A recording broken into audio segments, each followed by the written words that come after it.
When we think of Vikings, we often imagine longships slicing through icy waters, warriors wielding axes, and swords raiding distant lands. But beneath this fierce exterior lay a world of domestic complexity, relationships, and social contracts. Love, marriage, and divorce in Viking society were not just matters of the heart, they were interwoven with family alliances, property rights, and social survival. Viking society, particularly in Scandinavia during the 8th to 11th centuries, was structured around family clans, known as it in Old Norse. The clan was the fundamental unit of social organization, and marriage was one of the primary means of securing alliances, wealth, and influence. But within these alliances, genuine affection and love often coexisted with political calculation. Love was celebrated in poetry, sagas, and songs, yet it was always framed within societal expectations. Marriage in Viking society was rarely a casual affair. It involved complex negotiations between families, often requiring the exchange of property, gifts, or dowries. The bride brought wealth to the union, typically in the form of a dowry, which could include land, livestock, or movable wealth like silver and jewelry. This dowry remained her property even after marriage, and served as a measure of security and independence. The groom, on the other hand, promised to provide protection, land, and sustenance. In essence, a Viking marriage was both a contract and a covenant, a blend of economic, social, and emotional commitments. Yet the emotional dimension of these unions cannot be overlooked. The sagas, rich in both romance and tragedy, depict marriages of deep affection, as well as those fraught with jealousy, conflict, and heartbreak. The love between men and women, while shaped by societal norms, was celebrated and mourned in song and story. Women like Gudrunn's the first daughter and men like Egil Skallagrimsson are immortalized in saga literature for their passionate attachments, cunning strategies in love, and enduring resilience in the face of betrayal. Divorce, in Viking society, was relatively accessible compared to many contemporary societies. Both men and women had the legal right to dissolve a marriage under certain conditions, such as infertility, infidelity, abuse, or mutual incompatibility. Property rights and dowry arrangements were carefully considered in these cases. For example, if a woman initiated a divorce, she typically retained her dowry, providing her with the means to maintain independence or remarry. This legal recognition of marital dissolution reflects a society that valued negotiation, fairness, and the protection of individuals within familial structures. Courtship was another critical aspect of Viking love. It was characterized by ritualized gestures, gift exchanges, and displays of valor or skill. Young men might demonstrate their worthiness through feats of strength, hunting prowess, or poetic expression. Women, in turn, exercised agency by selecting partners who met both emotional and practical criteria. Saga literature often highlights the witty and assertive nature of Viking women, who could influence marital arrangements and assert themselves in matters of love and property. Beyond the private and familial sphere, marriage also had public and political implications. Marriages could cement alliances between clans, secure peace between feuding families, or strengthen claims to land and leadership.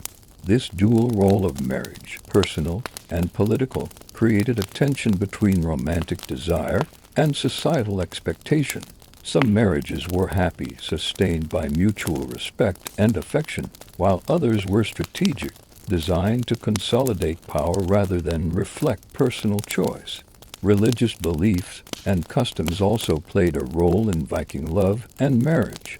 While early Vikings practiced Norse paganism, which revered fertility, household gods, and sacred bonds, they gradually encountered Christianity, which influenced marital norms and expectations. In both pagan and Christian contexts, marriages were consecrated through ceremonies that affirmed mutual obligations, social bonds, and spiritual responsibilities. Love in Viking society was thus a layered phenomenon, passionate and practical, personal and political. Poetry, songs, and stories often explored the nuances of desire, loyalty, betrayal, and reconciliation.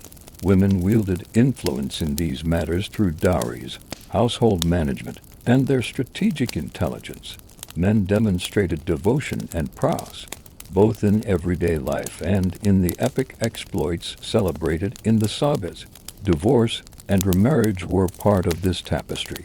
They reflected pragmatic choices as much as emotional realities, allowing individuals to navigate the challenges of family life, inheritance, and social survival. While the modern imagination may focus on raids and battles, the daily lives of Vikings were deeply intertwined with the rhythms of domestic life, love, and kinship.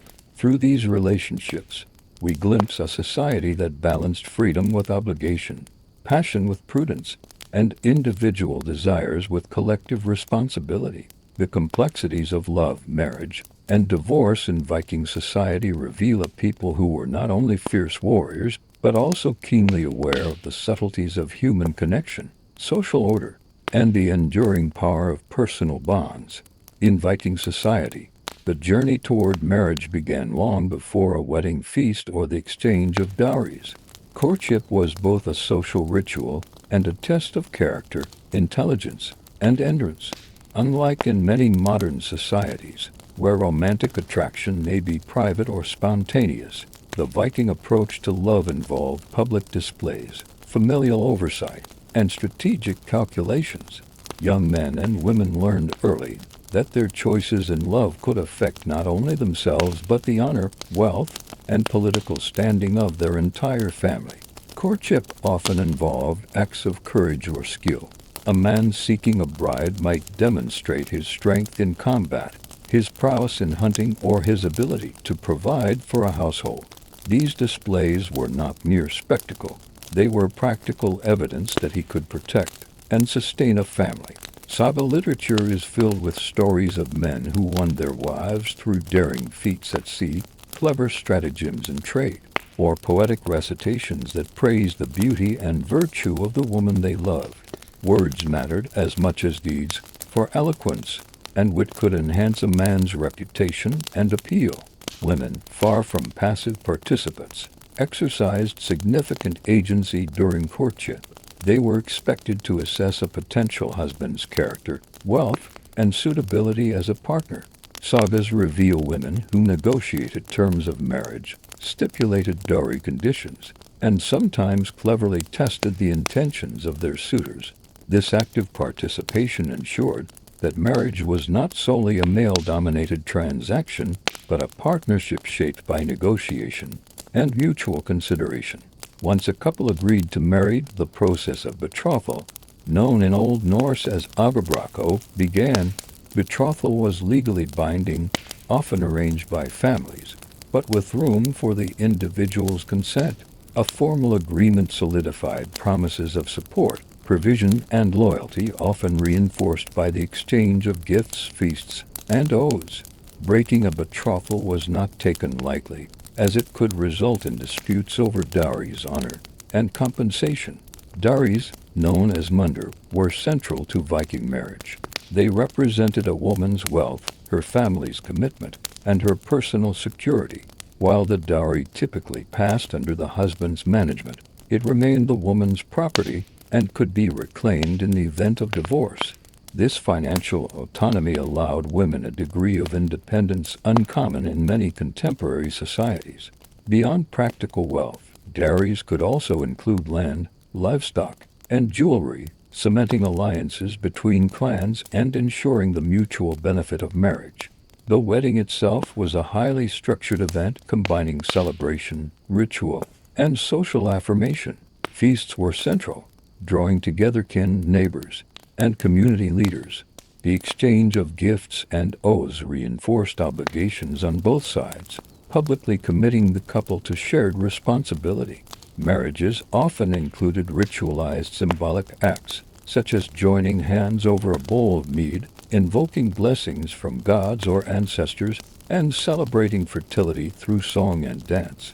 These practices fused the social, spiritual, and personal dimensions of union into a cohesive, and visible ceremony. Early married life in Viking households reflected both the cooperative and hierarchical aspects of domestic organization. Men typically assumed responsibility for protection, trade, and labor outside the home, while women managed households, property, and the upbringing of children. However, the division of labor did not negate influence. Women often exercised significant authority in managing estates, organizing resources, and making key domestic decisions. Saga narratives frequently highlight the cleverness, strategic acumen, and persuasive power of Viking women, emphasizing that their role extended well beyond child-rearing and household chores. Love in early marriage was not always the fiery romance of saga tales, yet emotional bonds were highly valued. Affection, respect, and mutual consideration contributed to the stability of the union. Sagas tell of couples who navigated jealousy, disputes over property, or conflicts with extended family while maintaining strong personal bonds. Communication, negotiation, and a shared sense of duty underpinned the long-term success of many Viking marriages. Divorce remained a structured, legally recognized option. It could be initiated by either spouse for reasons such as infidelity, incompatibility, abuse, or failure to provide support. Property and dowry arrangements were carefully respected, with women retaining their dowry and men reclaiming any property they had contributed. The relative accessibility of divorce underscores the pragmatic, rights-conscious nature of Viking marriage, balancing social order with individual well-being. Romantic expression was integral to Viking courtship and early marriage. Poetry, songs, and sagas celebrated the beauty, courage, and virtue of partners.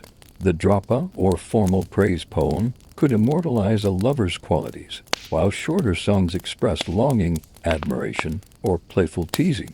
These artistic forms were not mere entertainment. They were part of a cultural system that valued emotional articulation, social recognition, and the reinforcement of bonds through language and performance. Marriage was thus a tapestry woven of love, obligation, and strategy.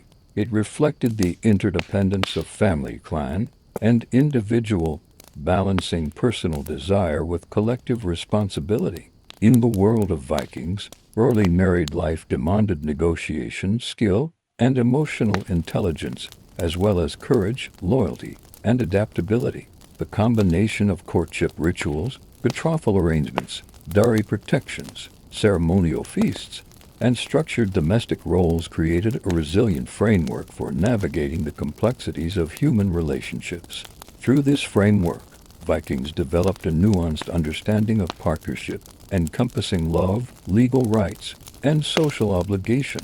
As we move deeper into the world of Viking intimacy, the sagas reveal not only the passionate and strategic aspects of marriage but also the darker elements, jealousy, betrayal, and the challenges of maintaining alliances and affection across the turbulent currents of family, clan, and society.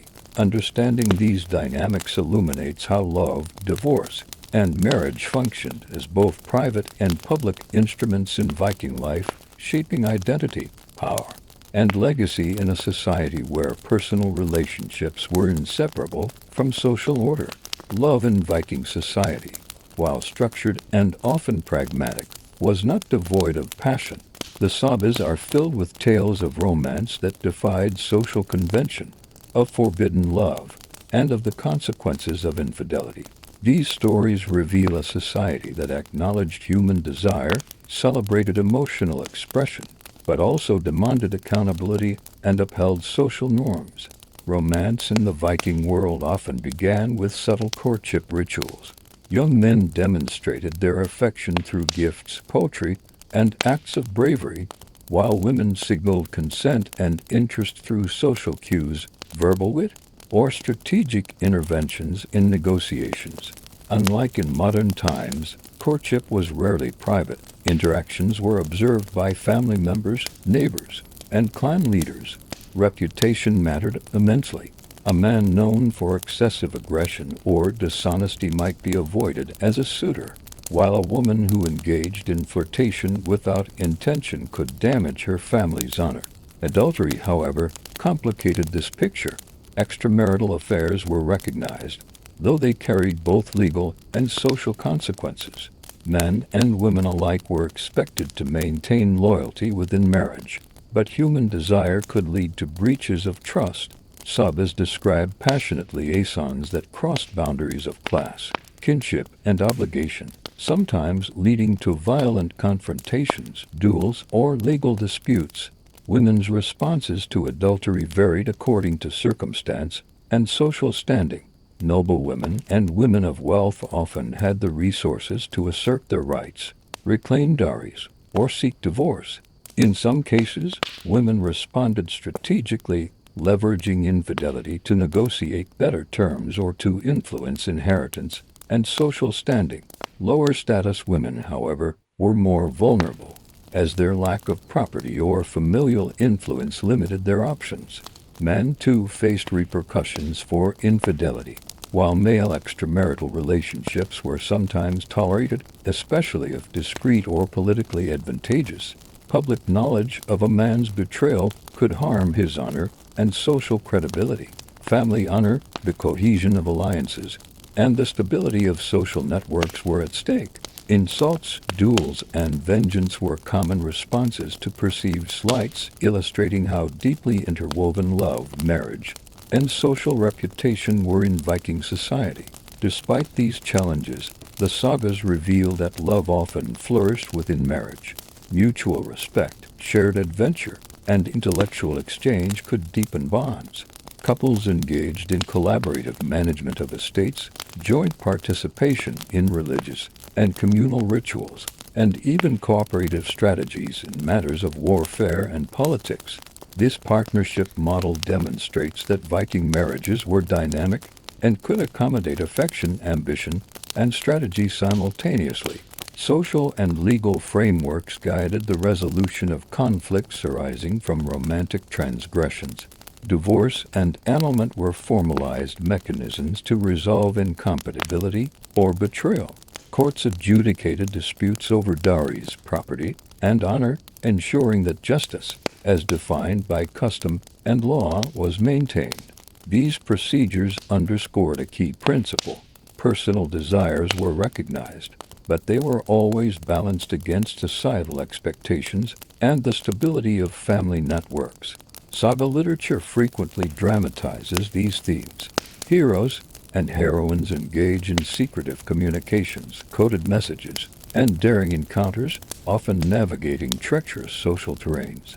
Some stories feature tragic outcomes, with lovers separated by violence, exile, or familial opposition. Others highlight reconciliation, negotiation, and the reaffirmation of marital bonds. These narratives serve not merely as entertainment but as instructive guides, reflecting social norms, legal expectations, and the moral landscape of Viking life. Romantic ideals were intertwined with broader social and spiritual beliefs. Love and fidelity were connected to concepts of honor, divine favor, and cosmic order. The gods themselves, in Norse mythology, often engaged in acts of desire, betrayal, and reconciliation, offering models and warnings for human behavior. These mythological parallels reinforce the importance of integrity, courage, and prudence in personal relationships. The tension between passion and propriety created a rich cultural discourse. Public recognition of love, the celebration of marital devotion, and the acknowledgement of betrayal were all carefully codified in story, law, and ritual. Affection was valued, but never above duty. Desire was understood as natural, but it was disciplined through social contracts, legal structures, and moral expectations. Ultimately, romance in Viking society was a complex interplay of personal emotion and public responsibility. Affairs of the heart were never purely private. They had implications for property, alliances, honor, and community stability. Sagas preserve these narratives, embedding lessons about fidelity, negotiation, and the consequences of transgression into the collective memory of the people. Through these tales, we see that Vikings navigated not only the physical world of seas and settlements, but also the emotional currents of human relationships. Love, marriage, and infidelity were arenas where personal desires intersected with social imperatives, and where individuals had to exercise judgment, courage, and diplomacy. These stories illuminate the rich and multifaceted experience of intimacy in a society that balanced passion with pragmatism, individual will with collective responsibility. Marriage in Viking society was as much an economic partnership as it was a social or emotional union. Beyond the romantic and ritualistic elements of courtship, the practicalities of sustaining a household, managing property, and negotiating wealth played a central role in determining the success and stability of a marriage. Understanding the economic dimensions of Viking unions reveals a society in which personal relationships and material resources were inextricably linked. At the heart of the economic framework was the dowry, or munder. The dowry was not a mere token. It represented a woman's personal wealth, her family's commitment to her future security, and a tangible investment in the household she was entering. A dowry could include livestock, land, silver, jewelry, or other movable wealth, and its size often reflected the family's status and the prospective bride's social standing. Importantly, the dowry remained the woman's property, affording her a measure of independence and financial leverage within the marriage. The management of the household was a central responsibility of the wife. Women oversaw the preparation and storage of food, the weaving of textiles, and the care of children and livestock. They supervised laborers or servants where applicable, coordinated the acquisition of resources, and ensured that the household functioned efficiently. In larger estates or prominent households, the wife acted almost as an estate manager, coordinating trade, organizing seasonal work, and maintaining accounts of goods and property. Men, in turn, were expected to provide protection, maintain the household's economic foundation, and contribute labor or leadership in external affairs. This division of labor was not rigid, however. Sagas reveal instances where men took active roles in domestic management, particularly during periods of illness, absence, or in smaller households where flexibility was necessary. Likewise, women sometimes engaged directly in trade negotiation and the management of external economic ventures, demonstrating the versatility and influence of women in Viking society. The dowry also played a role in marital negotiations and alliances. Larger dowries could secure more advantageous matches, strengthening political ties between families, consolidating land holdings, or enhancing trade relationships. A strategic marriage might unite two powerful clans, creating networks of support that extended beyond the immediate household. These economic considerations did not preclude affection or compatibility, but they ensured that marriage served multiple functions: personal, familial, and political. Divorce and remarriage were closely tied to economic structures. If a marriage ended, the dowry typically reverted to the woman or her family, ensuring her continued security. Property disputes were often mediated by community elders or formal courts, emphasizing the importance of fairness, custom, and legal precedent.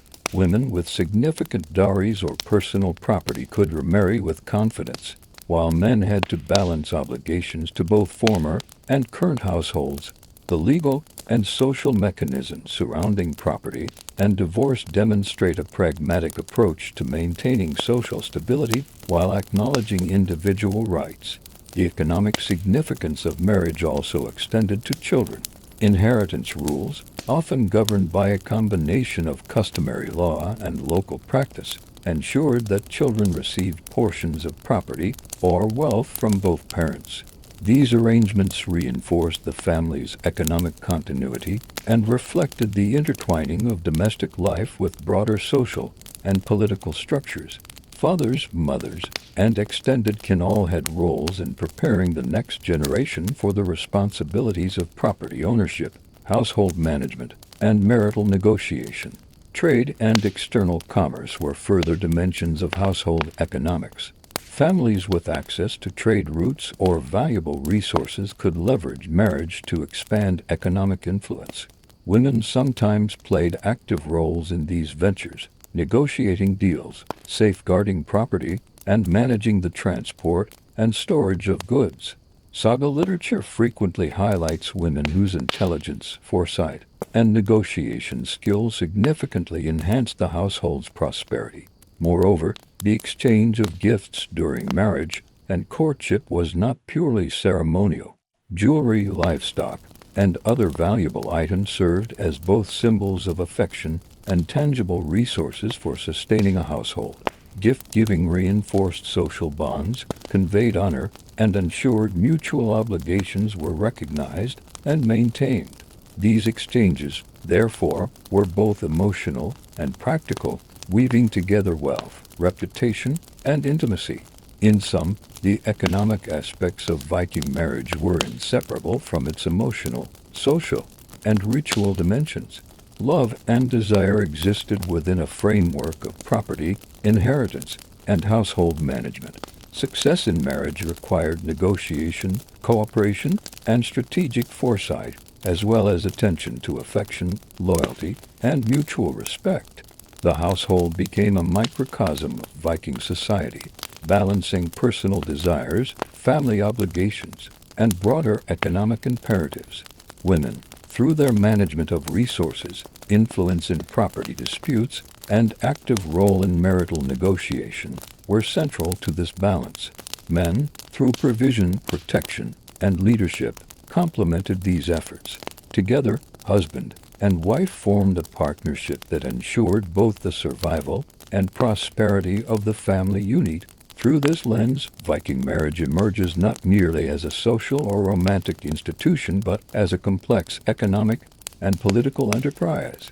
Love, courtship, dowries, household management, and inheritance formed a web of obligations and opportunities, guiding individual behavior while reinforcing the cohesion and stability of Viking society as a whole. Children were central to Viking marriage and family life, not merely as emotional bonds but as crucial elements in social, economic, and political strategy. The birth of a child carried profound significance, affecting inheritance, alliances, and the continuity of family influence. Understanding how Viking society approached childbearing and family planning illuminates the interplay between love, marriage, and social structure. Fertility was highly valued.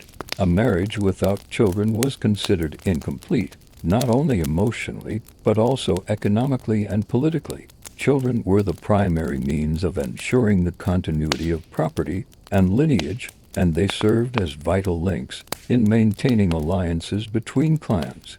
Couples without offspring risked weakening their social position, making fertility a central concern in both romantic and pragmatic discussions about marriage.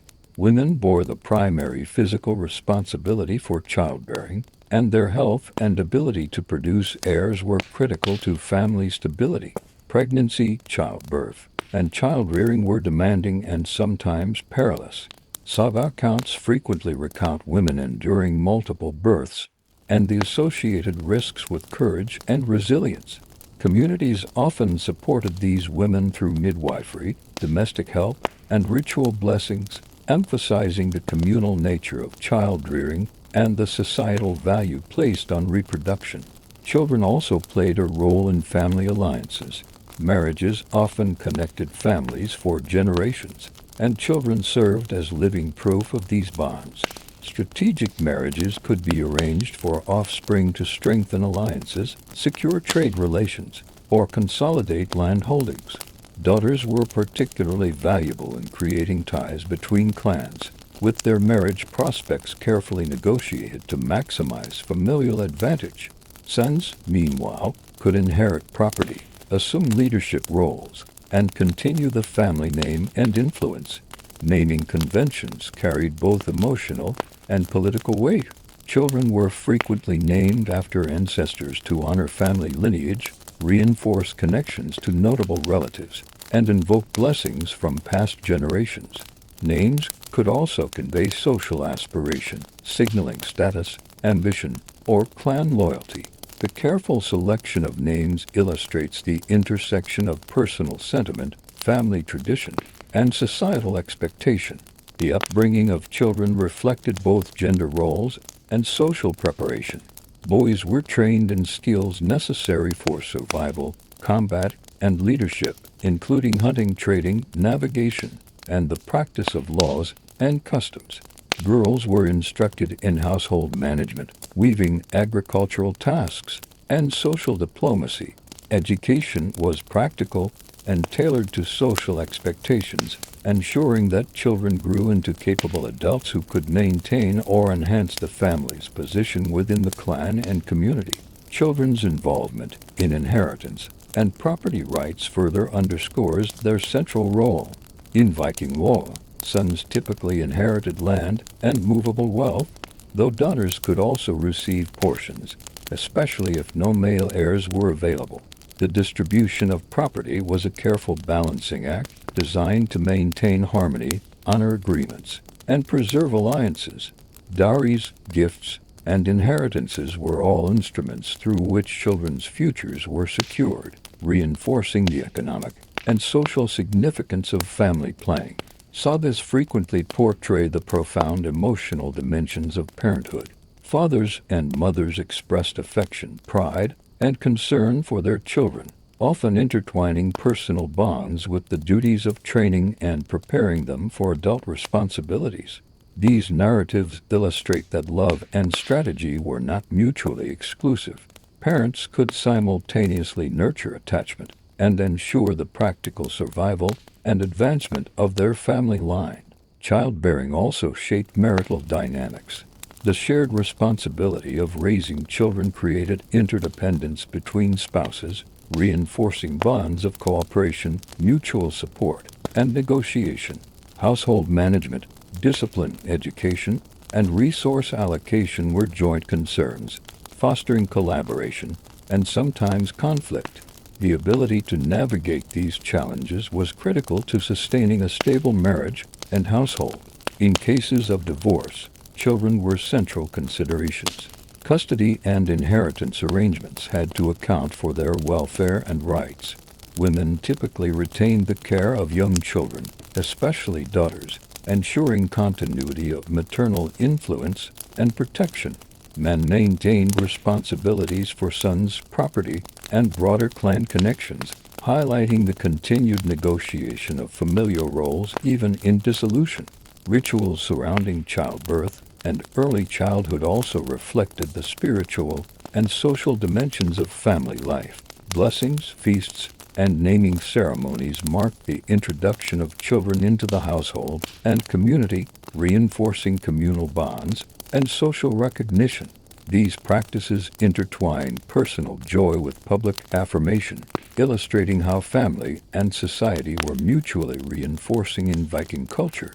Through the lens of children and family alliances, it becomes clear that Viking marriage was not solely about the relationship between spouses. It was a multi-generational enterprise, linking past, present, and future, and encompassing emotional attachment, economic strategy, social negotiation, and political alliance. Children were both the embodiment of marital success and instruments of social continuity, anchoring families within the complex web of Viking society.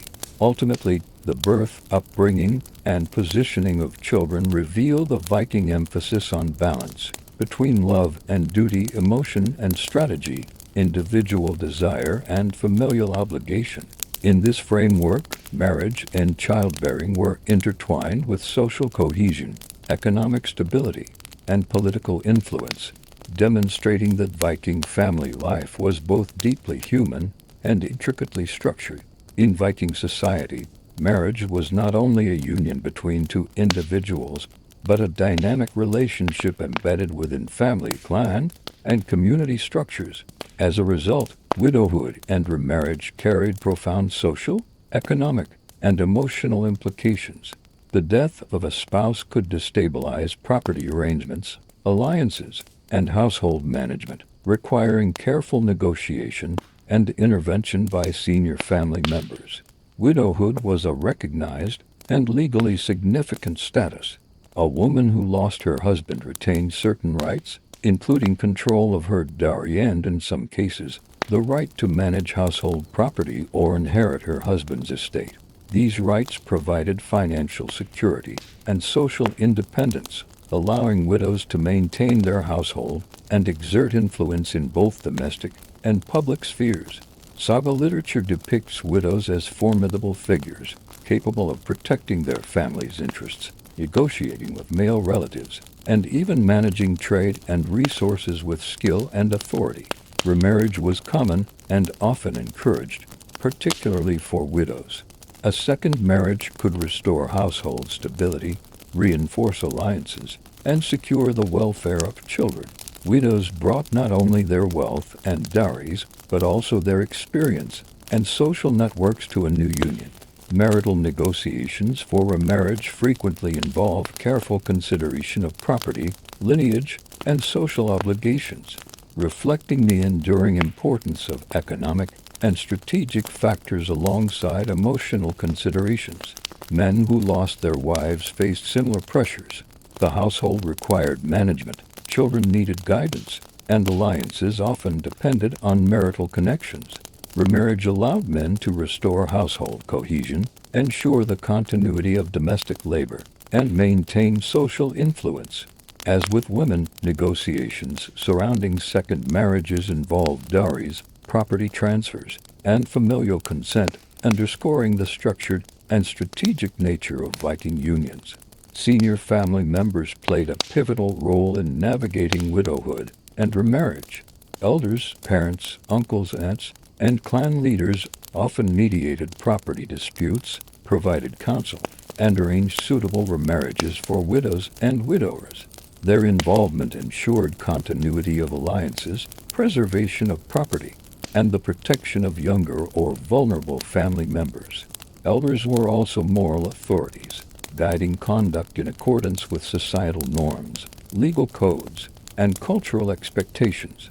The influence of elders extended to children as well. They oversaw education, inheritance, and strategic marital arrangements, reinforcing the multi-generational nature of Viking family life. The advice and authority of senior family members were particularly crucial in cases of remarriage, when competing interests, property rights, and clan loyalties needed careful balancing. Widows and widowers who remarried often had to negotiate complex household dynamics. Stepchildren, blended dowries, and inherited property could create tension, requiring diplomacy, patience, and strategic acumen. Women in particular were expected to assert authority in the household while integrating the interests of their new spouse and children from previous unions. Sagas recount instances of successful blended households, as well as conflicts and rivalries, highlighting the challenges and rewards of remarriage. The emotional dimensions of widowhood and remarriage were equally significant. Grief, loyalty to deceased spouses, and the cultivation of new bonds required sensitivity and resilience.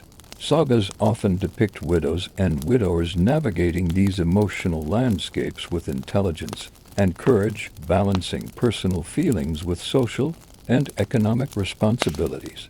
Love and attachment could endure, even as practical considerations dictated new alliances. Religious beliefs and cultural rituals provided structure and support during periods of widowhood and remarriage. Funeral rites honored the deceased, solidifying communal memory and spiritual closure. Blessings and ceremonies for new unions reaffirmed social bonds and divine favor, integrating personal transitions with collective life. These practices reinforced the perception of marriage as both a human and a sacred institution. Widowhood and remarriage also reflected broader societal values regarding flexibility, pragmatism, and resilience.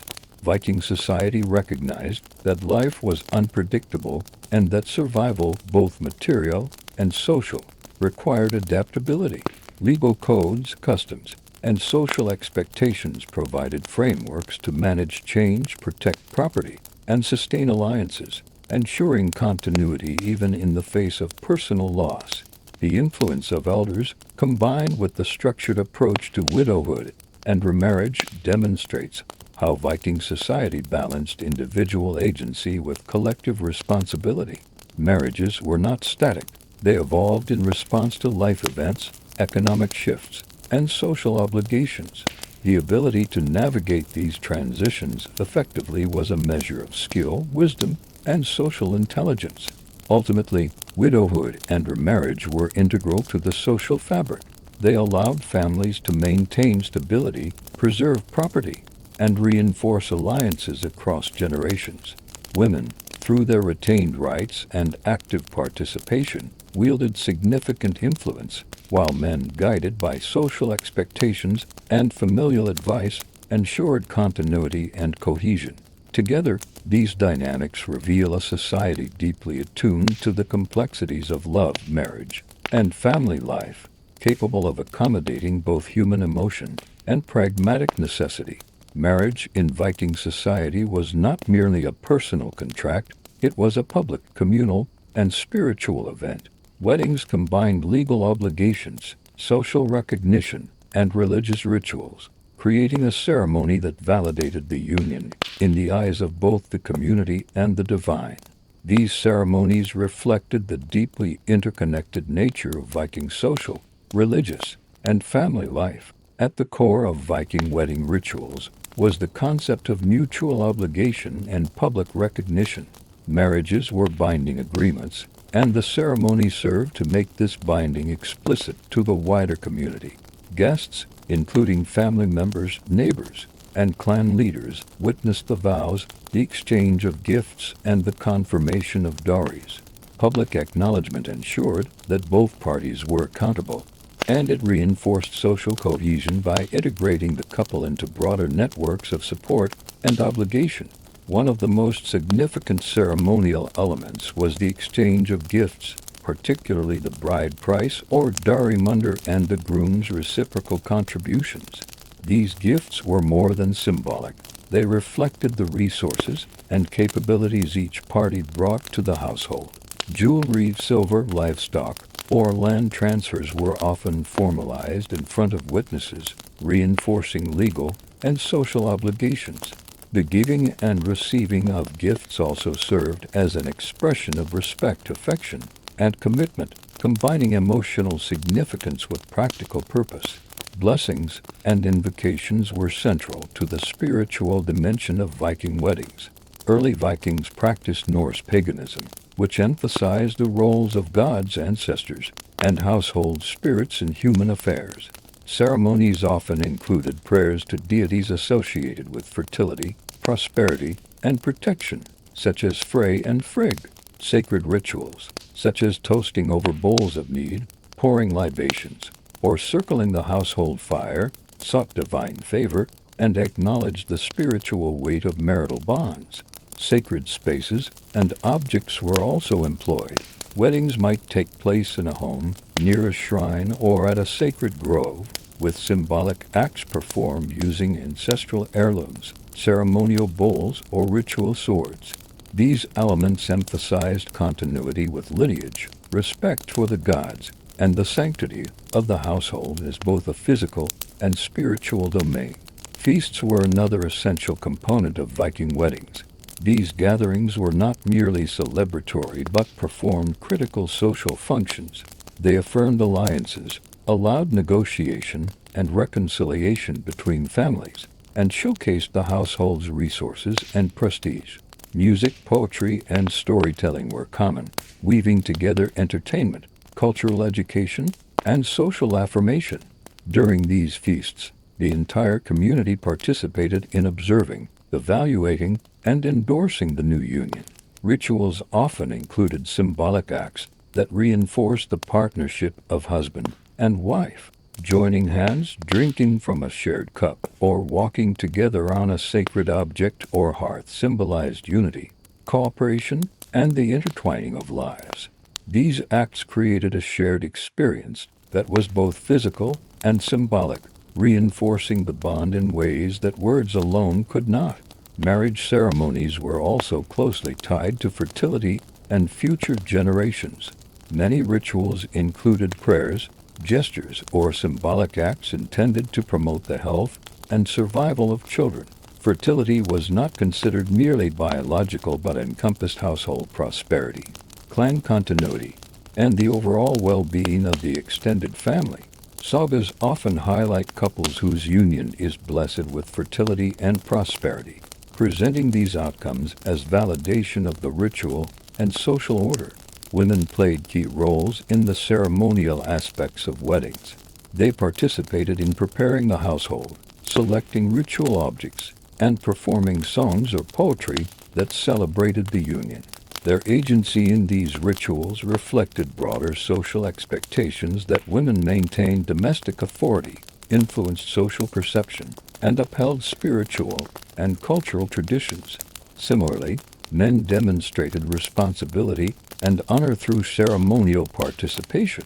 By providing gifts, organizing feasts, and conducting vows with integrity, they reinforced their commitment to the household, their spouse, and the extended family network. Together, both partners enacted rituals that blended personal devotion, social accountability, and spiritual observance. The ceremonial and spiritual dimensions of Viking weddings reinforced several critical principles. They emphasized transparency, accountability, and public affirmation of marital obligations. They underscored the link between family, society, and the divine, and they balanced practical considerations, such as dowries and household arrangements, with symbolic gestures of love, unity, and mutual respect. In essence, Viking wedding ceremonies were not merely formalities. They were integrated experiences that combined legal, social, economic, emotional, and spiritual elements. Through ritual, feasting, blessing, and symbolic acts, the couple's union was recognized, legitimized, and celebrated within the larger social and cosmic order. These ceremonies illustrate how Viking society sought to harmonize human desire with social expectation and divine favor. Love and commitment were celebrated, yet always situated within a framework of responsibility, reciprocity, and spiritual recognition.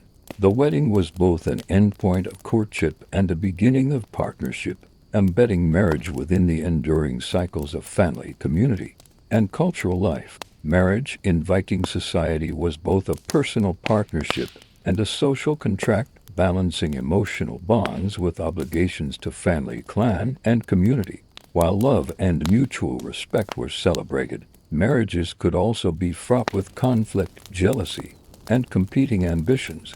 Understanding how couples navigated these challenges offers insight into the resilience and complexity of Viking domestic life. Love in Viking marriages was often expressed through shared labor, cooperation in household management, and mutual protection.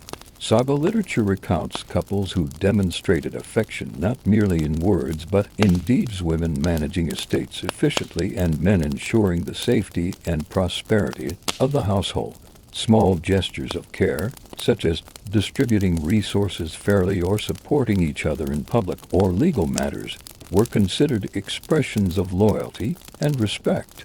These acts reinforced bonds and cultivated trust, which was essential in a society where honor and reputation were closely tied to personal conduct. Yet marital harmony was not guaranteed. Jealousy and rivalry could arise, whether from extramarital attention, disputes over household authority, or competition for inheritance and property. Sagas often depict conflicts between spouses that escalate into verbal duels, strategic maneuvering, or even violence. These narratives reflect both the intensity of personal emotions and the societal expectation that disputes be resolved in ways that preserved honor, property, and social relationships. Conflict resolution relied heavily on negotiation and mediation. Families, elders, and community leaders frequently intervened to mediate disputes, ensuring that disagreements did not escalate into feuds that could threaten broader social stability.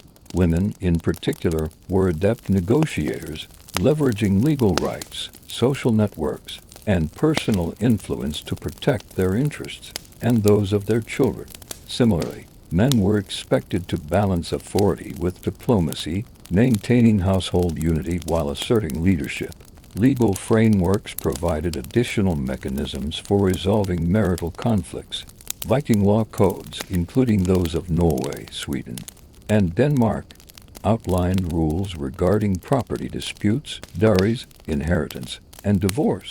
These laws ensured that both men and women had recognized rights and responsibilities, creating structured avenues for resolving grievances without resorting to violence or social scandal. Knowledge of these legal norms was essential for both spouses, as it allowed them to navigate conflicts strategically while upholding honor and societal expectations. Jealousy, particularly regarding fidelity, was a frequent source of tension. While extramarital relationships were sometimes tolerated for men, public transgressions or challenges to household authority could provoke retaliation. Women who were wronged could seek restitution, assert their legal rights, or pursue divorce, highlighting the structured and pragmatic approaches to personal grievances. Sagas often dramatize these scenarios, showing clever strategies, poetic confrontations, and calculated actions that balanced emotion with social and legal considerations. Love and loyalty were also tested by external pressures such as travel, raids, and political obligations. Husbands frequently undertook long voyages, leaving wives to manage estates and protect children. These absences could create uncertainty and stress, requiring trust, communication, and social networks to maintain household cohesion. Saga narratives frequently explore how women demonstrated resilience and ingenuity during these periods, upholding family honor and stability while managing the practical and emotional demands of prolonged separation. Shared decision-making was another key aspect of conflict resolution. Viking couples often negotiated daily and long-term decisions regarding household management, resource allocation, and child-rearing. While men might dominate in matters of external defense and trade, women exercised significant influence over domestic and economic affairs, demonstrating the interdependence that characterized successful marriages. Mutual respect and practical collaboration often mitigated conflicts, fostering an environment in which love and loyalty could thrive. Saga literature also emphasizes the role of humor, wit, and poetic expression in navigating marital disputes. Couples often engaged in playful verbal sparring, clever retorts, and the use of poetry to articulate grievances or affection. These interactions allowed emotions to be expressed safely and creatively, providing a socially sanctioned outlet for tension and reinforcing bonds through intellectual and emotional engagement. Religious and ritual practices further reinforced marital loyalty. Blessings, household rites, and observances connected couples to divine protection and ancestral guidance.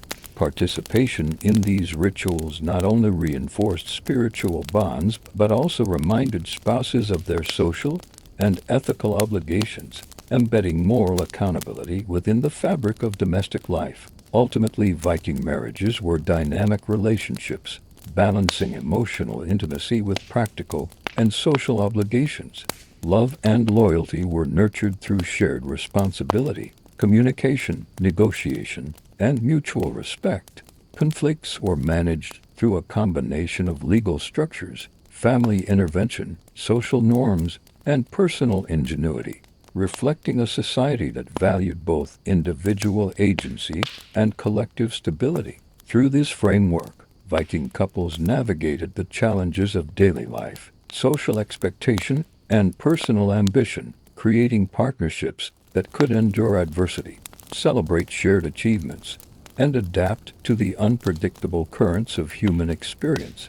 Their experiences illustrate that love, loyalty, and conflict were not mutually exclusive but were intertwined elements of a resilient and complex domestic culture.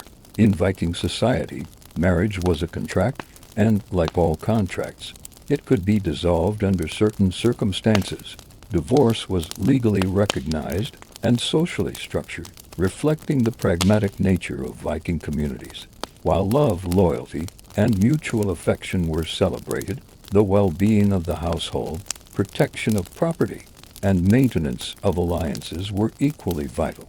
Divorce offered a mechanism to address incompatibility, betrayal, or practical challenges while upholding social and legal order. Divorce could be initiated by either spouse. Common grounds included infidelity, failure to provide sustenance, abuse, or irreconcilable disagreement.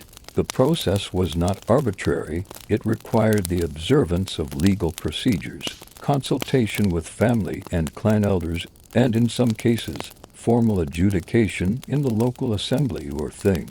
The involvement of witnesses ensured that property and dowry arrangements were respected, and that disputes could be resolved in accordance with established custom.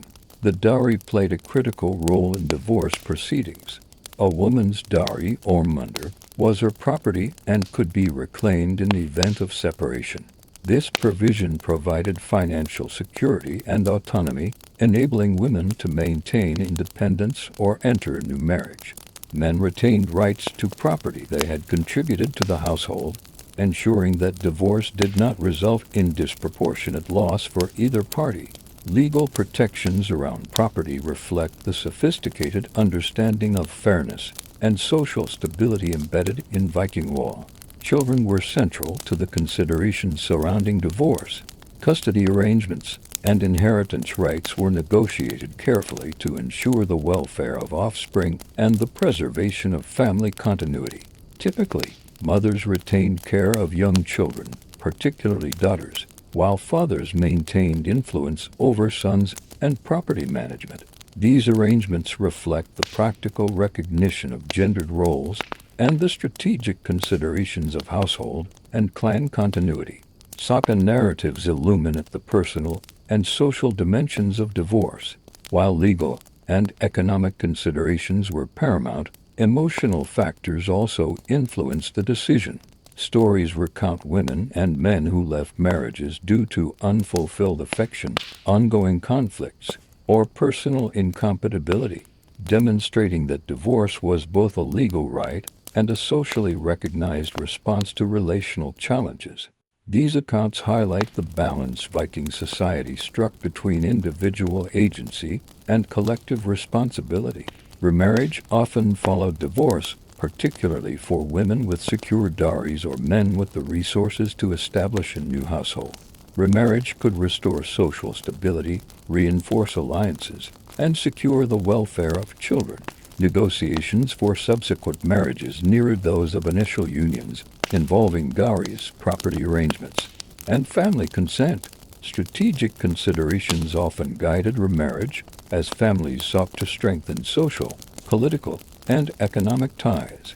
The role of elders and community leaders was significant in divorce and remarriage. Their guidance ensured that property disputes were settled fairly, that social honor was preserved, and that new unions reinforced, rather than disrupted, alliances. Elders acted as mediators, counselors, and arbiters, reflecting the importance of social cohesion and intergenerational wisdom in Viking life. Divorce also had implications for social reputation.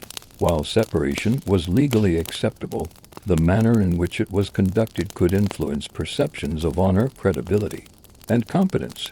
Couples who negotiated their separation with fairness and transparency maintained respect within the community, while disputes that escalated into public quarrels could damage familial and personal standing.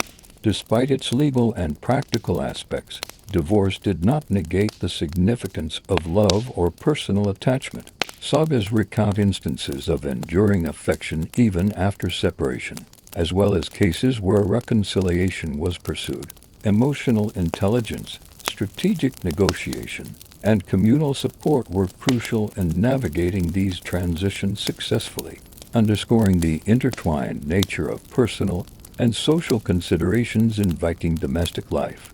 The accessibility of divorce reflects the pragmatic and rights-conscious ethos of Viking society. By providing structured avenues for ending incompatible marriages, the legal system protected individual welfare preserved property rights, and maintained social equilibrium. This approach balanced personal autonomy with collective stability, illustrating the sophistication of Viking marital law. Ultimately, divorce and remarriage were not merely private affairs. They were mechanisms for sustaining the household, protecting property, and managing social alliances. They demonstrate how Viking society integrated legal structure, social expectation, and human emotion into a cohesive framework that allowed marriages to adapt to life's unpredictability while upholding fairness and honor. Through these mechanisms, Vikings recognized that marriages could fail without undermining the broader social fabric. Love and partnership were valued, but survival, stability, and the proper management of family resources were equally important. Divorce, when conducted responsibly, reflected a society that understood human imperfection and prioritized practical solutions alongside ethical and emotional considerations. Marriage in Viking society was rarely only about personal affection or domestic arrangements. It was deeply intertwined with politics, social alliances, and the distribution of power. Strategic marriages between clans or influential families served as tools for consolidating resources, expanding influence, and maintaining peace. Understanding these dynamics reveals how love, marriage, and politics were inseparable in the Viking world. One of the most significant functions of Viking marriage was to strengthen interclan alliances. Clans, or were extended family networks that held land, controlled trade routes, and wielded social influence. Marriages between clans created bonds of loyalty, trust, and mutual obligation. A well-chosen marriage could unite two powerful families, solidify claims to territory, and provide military or political support during times of conflict. In essence, every marital union had the potential to reshape local power dynamics. Daughters were particularly valuable in forging these alliances. Families negotiated marriages to ensure that daughters married men whose families could offer strategic advantage, whether through wealth, land, or political influence, while women exercised agency and could sometimes influence or accept proposals based on personal preference. Their marriages were frequently situated within broader clan strategies. Saga narratives reveal clever and politically savvy women who navigated these arrangements to protect their interests and those of their children. Sons also played a role in interclan strategy. Marrying a son into another influential family could strengthen the father's network, secure trade partnerships, or create bonds of military support. Sons were trained not only in combat, trade, and household management, but also in diplomacy and negotiation, skills that were essential for maintaining these alliances. Marriage was thus a form of political investment, with benefits that extended beyond the immediate household. The process of arranging interclan marriages involved careful negotiation. Dowries, land transfers, and mutual obligations were discussed in advance, often mediated by elders or clan leaders. These negotiations ensured that both families benefited from the alliance, creating a balanced relationship that could withstand disputes or changing circumstances. Gift exchanges, ceremonial toasts, and public declarations further solidified these alliances, providing social and symbolic reinforcement of the contractual aspects of marriage. Saga literature emphasizes the dual nature of such marriages. They were political tools but could also foster genuine affection. While some unions were motivated primarily by strategic considerations, others grew into partnerships of mutual respect, loyalty, and emotional intimacy. Couples often navigated the tension between personal desire and familial obligation, learning to reconcile love with strategy and emotion with duty. Political marriages could also prevent or resolve conflict between clans. Marriages were used to cement peace treaties, end feuds, and create bonds of kinship that discouraged violence. By interweaving familial ties across potentially hostile groups, these alliances established social and political incentives for cooperation. The strategic importance of marriage in this context highlights how domestic relationships were closely tied to the broader stability of Viking communities. Remarriage also played a political role. Widows or widowers who remarried could forge new alliances, strengthen networks, and consolidate resources. These unions often involved negotiation with multiple families, balancing the interests of children, property, and extended kin. Successful remarriage required both social skill and political acumen, ensuring that the household maintained influence and cohesion. Religion and ritual reinforced the political dimension of marriage. Ceremonies publicly recognized the union, blessings invoked divine favor, and feasts showcased the household's wealth and social position. By integrating spiritual, social, and political elements, Viking marriages served as instruments of governance as much as they were personal relationships. The political significance of marriage extended across generations. Children born from strategic unions carried both emotional and political legacies. Their marriages, in turn, continued the web of alliances, reinforcing family influence and ensuring continuity of power. Naming children after notable ancestors or allied families strengthened these connections, embedding political strategy into personal and familial identity. Ultimately, marriage in Viking society was a multi-layered institution blending affection, social obligation, property management, and political strategy. Love and loyalty were important, but so were alliances, property, and clan survival. Couples navigated these complexities with a combination of emotional intelligence, practical skill, and awareness of the broader social landscape. Through the lens of interclan marriages and political alliances, we see that Viking society understood relationships as instruments for sustaining social networks, consolidating power, and shaping future generations. Love, duty, and strategy coexisted, creating a dynamic framework in which personal bonds reinforced social cohesion, and marriages became both intimate unions and tools of political architecture. Storytelling was central to Viking culture, serving as a vessel for history, law, morality, and social instruction. Among the most important themes in sagas, skaldic poetry, and oral narratives were love, marriage, and family loyalty. These narratives shaped societal expectations, offered models of behavior, and reinforced the values surrounding intimate relationships in Viking society. Sagas often depicted marriages as complex unions, blending personal desire with social obligation. Through these stories, Vikings explored the tensions between love and duty, attraction and alliance, loyalty and ambition. Heroes and heroines faced challenges ranging from family opposition, political pressure, and feuds to personal passion and betrayal. The resolution of these conflicts within the narratives often reinforced the values deemed essential for a stable household: courage, intelligence, honor, and negotiation. Skaldic poetry played a particularly nuanced role in expressing and shaping concepts of love.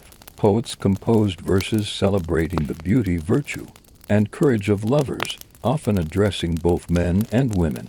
Compliments were carefully crafted to honor the individual, their family, and their social standing. These poems were performed publicly, reinforcing communal recognition of romantic and marital bonds, and serving as models for behavior in courtship and marriage. Saga narratives also emphasized the importance of loyalty and fidelity. Couples who demonstrated mutual support and trust were celebrated, while breaches of loyalty through infidelity or betrayal were condemned and often led to dramatic consequences.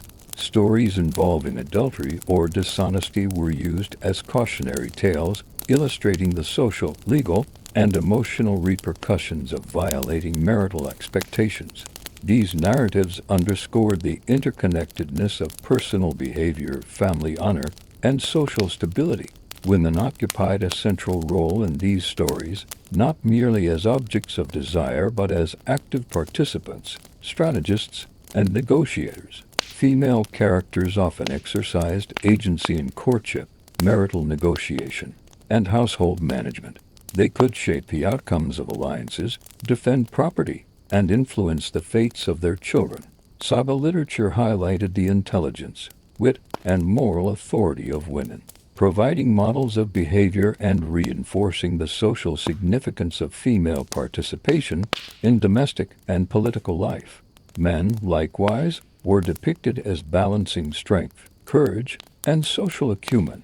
Saga heroes demonstrated loyalty to wives and family prowess in defending property and honor, and the ability to negotiate complex social relationships. These narratives conveyed ideals of masculinity intertwined with responsibility, respect, and strategic thinking. Romantic devotion was valued, but it was inseparable from social and legal obligations. The interplay between narrative and social expectation was evident in how sagas conveyed lessons about conflict resolution within marriages. Stories depicted couples navigating disputes through negotiation, compromise, and the intervention of elders or mediators. Successful resolution reinforced household stability and social cohesion, while unresolved conflicts could escalate into feuds, reflecting the communal consequences of private disputes. Saga narratives also chronicled widowhood and remarriage, portraying the resilience, pragmatism, and agency of individuals navigating these transitions. Widows were often depicted as skilled negotiators and caretakers of property, while widowers demonstrated leadership in securing new alliances and maintaining household order.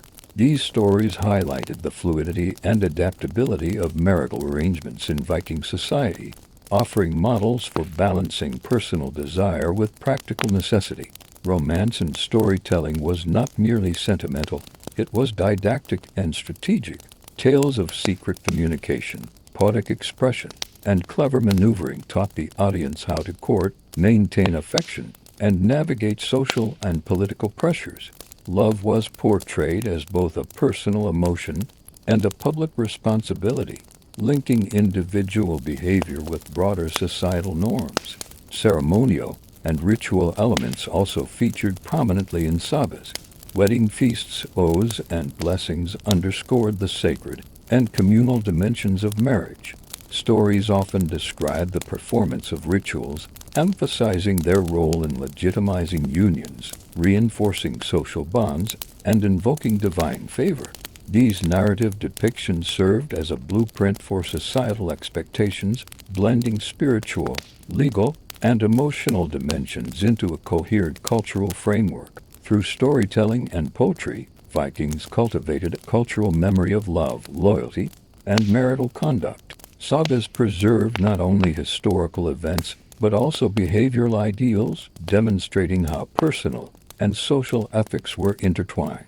Love and marriage were presented as dynamic, complex, and consequential, with successes and failures offering lessons for both men and women in navigating relationships, family obligations, and social networks.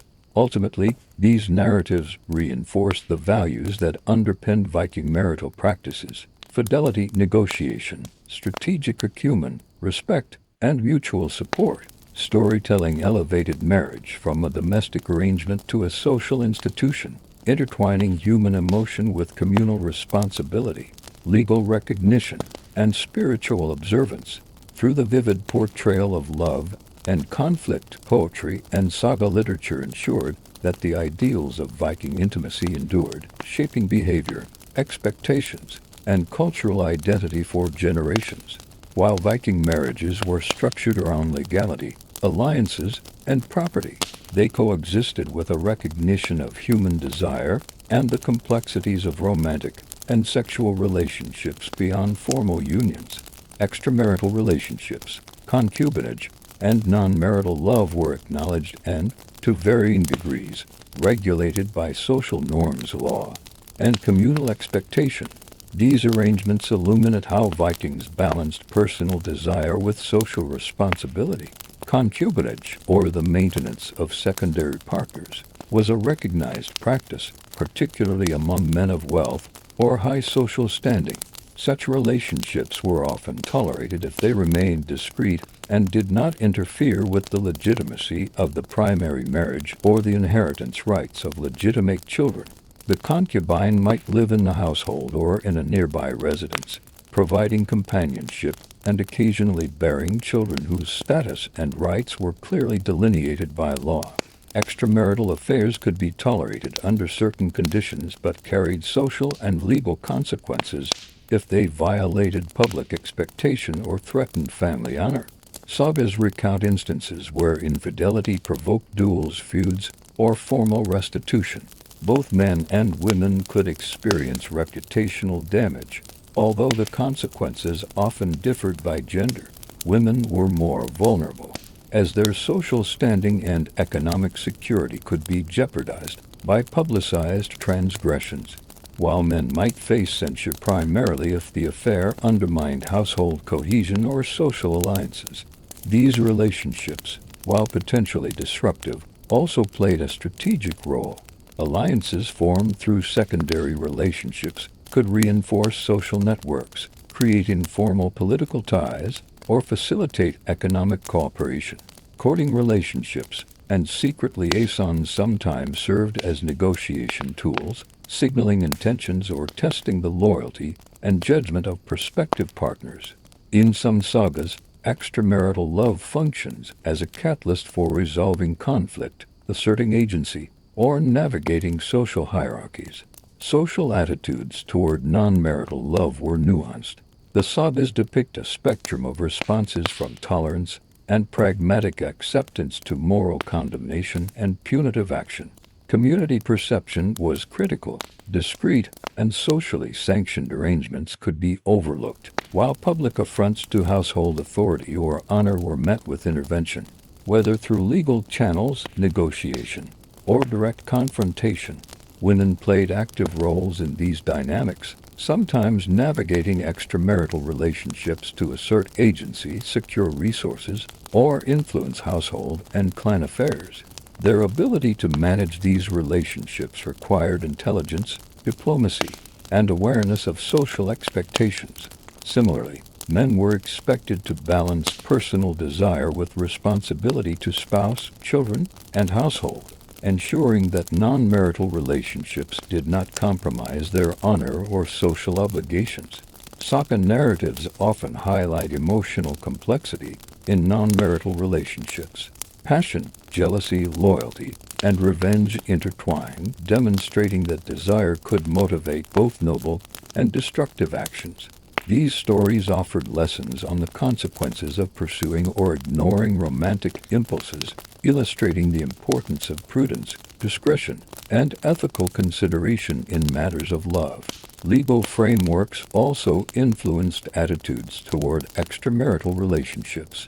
While adultery could justify divorce or restitution, the law often distinguished between private indiscretions and public affronts. This distinction reflects a pragmatic approach. Personal desire was acknowledged as a natural human impulse, but it had to be managed in ways that preserved household stability, family honor, and social order.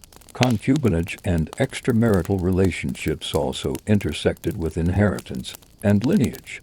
Children born outside of marriage could be recognized and provided for, but their rights were generally subordinate to legitimate heirs. Clear delineation of status prevented disputes over property and succession, underscoring the Viking emphasis on order and predictability even in matters of passion. Cultural rituals, poetry, and storytelling played a role in mediating social attitudes toward non-marital love.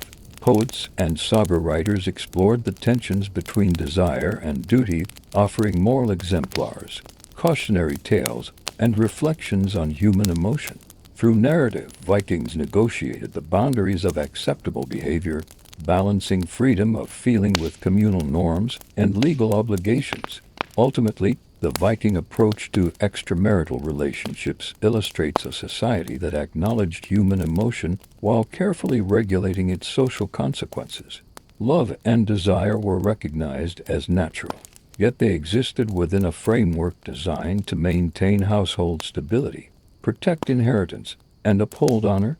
These dynamics reveal a sophisticated understanding of human relationships, one that balanced individual passion with the pragmatic needs of family, community, and social order.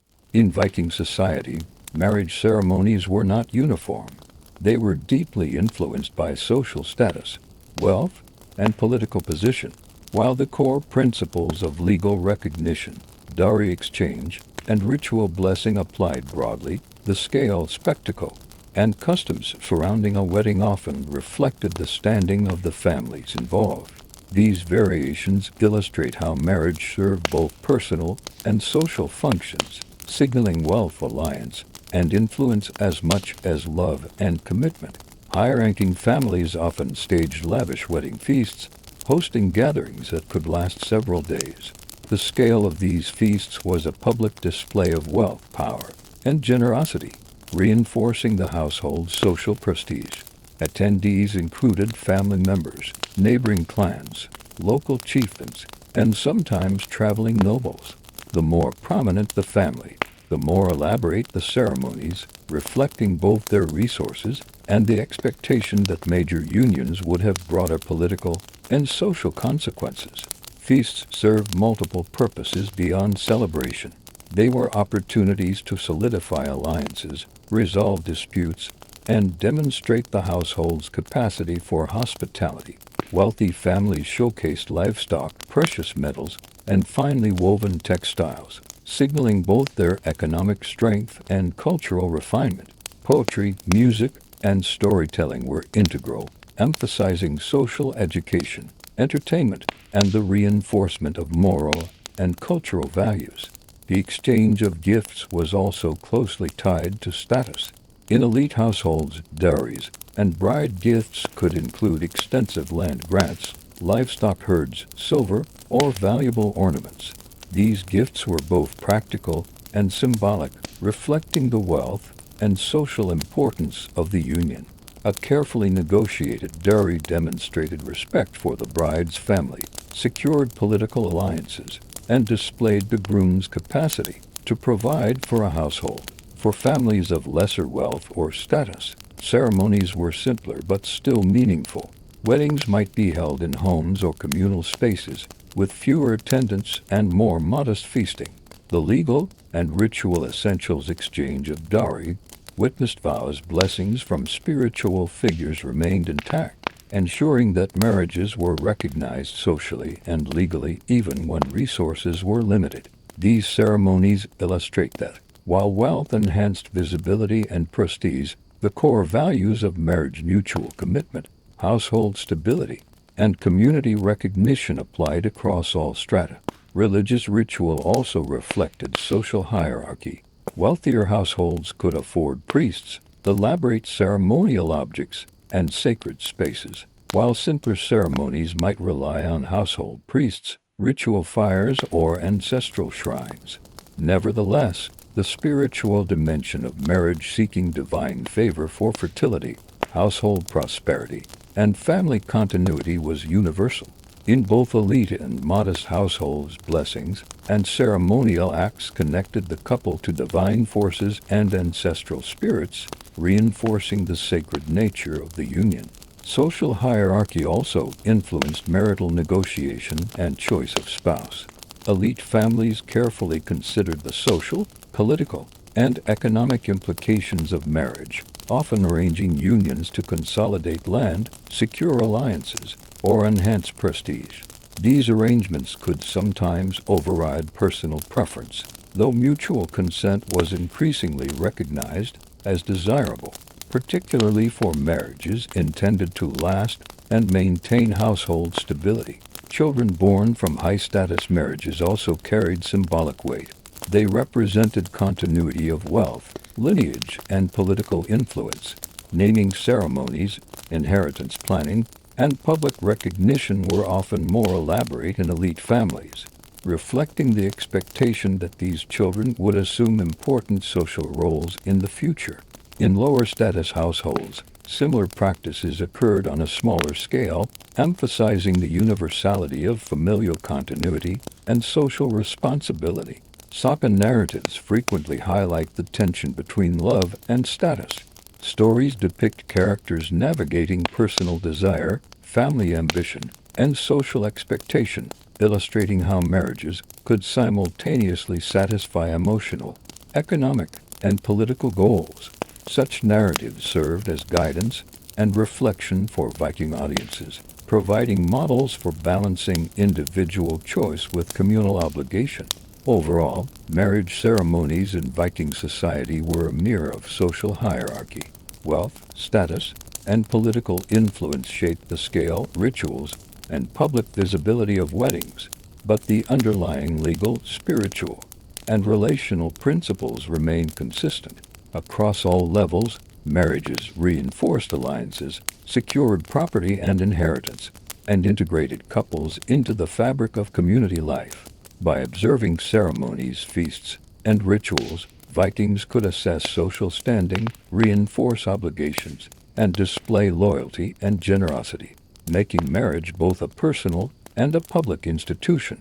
The interplay of wealth, hierarchy, and ritual underscores how deeply embedded social values were within marital practices, reflecting a culture that integrated affection, duty, and social strategy into the experience of intimate relationships. Viking marriages were shaped by a balance of roles, responsibilities, and expectations that reflected both gendered norms and practical necessity. While men and women operated within clearly defined spheres of influence, their contributions were complementary, and both held significant power in maintaining the household, managing resources, and navigating social obligations. Understanding these roles illuminates how authority and agency were distributed within Viking households. Men were traditionally regarded as the primary providers and protectors. They were responsible for securing food, defending the household, overseeing trade, and representing the family in social or political matters. Martial skill, physical strength, and leadership abilities were valued traits, as men were expected to safeguard property and family honor. These responsibilities extended beyond the immediate household, encompassing the clan and, in the case of elite families, regional influence. Women, while often associated with domestic duties, wielded considerable authority in household management. They oversaw food production and storage, textile creation, care of children and livestock, and the coordination of laborers or servants. In larger households, women acted as estate managers, supervising trade, maintaining accounts, and ensuring that resources were allocated efficiently. Women's economic and managerial skills were essential to the household's survival and prosperity, granting them a form of practical power recognized by both law and custom. The balance of power was also evident in property and inheritance rights. Dowries remained the woman's property, providing financial security and influence within the marriage. Women could reclaim their dowry in the event of divorce or widowhood, ensuring autonomy and leverage in negotiations. Men, meanwhile, controlled land, livestock, and other assets contributed to the household, establishing a system of shared yet differentiated authority that reinforced collaboration rather than unilateral control. Saga narratives frequently portray the dynamic negotiation of authority between spouses. Disputes over household management, inheritance, or the treatment of children required dialogue, diplomacy, and sometimes intervention by family elders. Successful couples navigated these negotiations by balancing individual agency with mutual obligation, illustrating that power was not strictly hierarchical but rather relational and contingent on competence, respect, and cooperation. Ritual and ceremonial life further reinforced gender roles while allowing for shared influence. Women often directed domestic rituals, prepared ceremonial spaces, and participated in religious observances, while men oversaw public decorations, blessings, and oaths. These responsibilities reflected complementary spheres of influence. Women exercised authority within the intimate and economic domains, while men projected power and responsibility in public and protective spheres.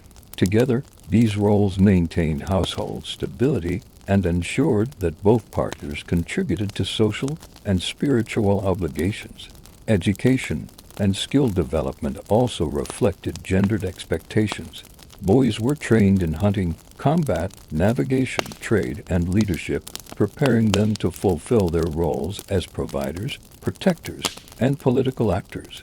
Girls were instructed in domestic management, weaving, social diplomacy, and estate oversight, equipping them to sustain households, manage resources, and uphold family honor.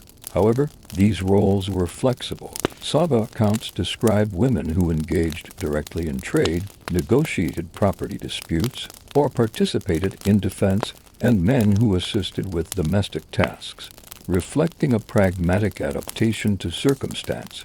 Decision-making was another key arena for power distribution. While men often held final authority in matters related to warfare, external affairs, and land allocation, women exercised decisive influence over domestic economics, child-rearing, and household organization. In practice, decisions were often collaborative, with both partners negotiating priorities, assessing risks, and balancing personal desire with household needs. This collaboration underscores a nuanced understanding of marital power that relied on skilled negotiation and mutual respect. Social and legal frameworks supported this balance. Viking law recognized women's rights to property, dowries, and inheritance, creating mechanisms for autonomy and protection. Custom and social expectation reinforced respect for these rights, ensuring that women could assert authority without undermining household cohesion. Men, in turn, were expected to uphold responsibilities that required competence, honor, and attention to both household and external obligations. Conflict resolution further illustrated the interplay of gender and power. Disputes were managed through negotiation, mediation by elders, and, where necessary, legal recourse. Women were often adept at leveraging social networks, knowledge of custom, and economic control to influence outcomes, while men exercised authority tempered by responsibility and communal oversight. Together, these mechanisms maintained household stability and reinforced social cohesion. In summary, Viking marriages were characterized by complementary roles, shared responsibilities, and flexible negotiation of authority. Men and women operated within gendered spheres of influence, yet both held essential power over household management, economic stability, and social obligations. Authority was relational rather than absolute, contingent on skill, cooperation, and adherence to social norms. This balance of power ensured that Viking households functioned effectively, allowing couples to navigate the complexities of love, property, family, and social expectation. Gendered roles provided structure, but flexibility and mutual respect allowed marriages to adapt to circumstance, demonstrating the sophistication and pragmatism of Viking domestic life. Viking society was defined by mobility, trade, exploration, and raids took men far from their households for months or even years, creating unique challenges for marriage. These absences tested trust, loyalty, and household management, revealing the resilience and adaptability required to sustain intimate relationships in a society defined by adventure and mobility. For men, voyages were often economic and strategic imperatives. Trading expeditions to foreign markets, raiding parties to gain wealth and prestige, or journeys to secure alliances were central to their social and economic roles. Success in these ventures elevated family status, provided resources for household stability, and strengthened political influence. However, absence posed risks. Households had to be maintained in their absence, children cared for, and women ensured protection of property and honor. Women, left in charge of the home during these absences, bore significant responsibility. They managed estates, oversaw agricultural production, maintained social relationships, and sometimes even commanded retainers or household warriors. Saga accounts often highlight the capability and intelligence of women in these situations. demonstrating that their competence was crucial to preserving family wealth and social standing. The capacity to sustain the household while a spouse was away was a measure of both social skill and moral authority. Distance also tested emotional bonds. Letters, messengers, and the occasional visiting envoy maintained communication, but long periods apart required trust and patience. Saga narratives describe couples demonstrating loyalty through symbolic acts, tokens, poetry, or promises that reinforced emotional connection despite physical separation. Trust was essential. Breaches could result in jealousy, suspicion, or disputes, while loyalty and resourcefulness were celebrated and rewarded. Raids and external ventures could disrupt marital dynamics through risk of death or prolonged absence. Men undertaking dangerous expeditions placed households at risk of instability, particularly if the head of the family perished or returned wounded. In such cases, women often assumed leadership, managing property, negotiating alliances, and making decisions traditionally reserved for male heads of household. Widowhood and remarriage could follow, sometimes swiftly, reflecting pragmatic adaptation to life's uncertainties. Children were affected by these separations. Mothers assumed the primary role in education, discipline, and socialization, while absent fathers maintained authority through property rights, instruction when present, and reputation. Saga narratives illustrate the importance of mentoring, letters, and symbolic guidance in maintaining parental influence during absence. Boys prepared to follow in their father's footsteps, learning trade, navigation, and combat, while girls were trained in household management and social diplomacy, ensuring continuity of skill and authority. Trade and expeditionary success also shaped marital negotiation and power dynamics. Men returning with wealth or prestige could assert authority, expand household influence, and strengthen their social position. Conversely, failure could strain relationships, provoke disputes over resources, and diminish social standing. Women's management of the household during absence was scrutinized. Competence could elevate respect, while mismanagement could lead to social criticism or familial conflict. Raiding culture also influenced emotional and romantic relationships. Extended absences sometimes led to extramarital liaisons, tested loyalty, and prompted saga narratives exploring jealousy, reconciliation, and fidelity. Such stories emphasize the social and personal consequences of infidelity, illustrating that love, trust, and honor were central to sustaining marriages despite physical separation.